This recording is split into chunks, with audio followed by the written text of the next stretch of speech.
والفاشل والفاشل بعد ما اسمه ما تعادلوا، واللي جابوا الثاني الاهلي جاب الثاني، عامل تغييرات اللي هو لسه فاكر ينزل عمرو ناصر اللي قلت عليه امبارح لازم ينزل ويلعب، اللي كان نزله مكان ناصر منسي كتغيير اول مكان عداد دباغ طلع.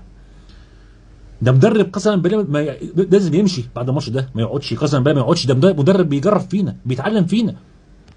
انت يا مدرب يا فاشل بعد الجون الاولاني اللي جبناه وخلاص بقى المفروض تركب وتدوس، مش ترجع لي ورا من الدقيقه 30 يا فاشل. 30 قاعد من الدقيقه 30 لحد الدقيقه 70، من الدقيقه 30 لحد الدقيقه 70 لحد ما يجيبوا فيك الثاني وترعوك. ما شفتش كده قسما بالله، ما شفت كده مدرب مش موجود.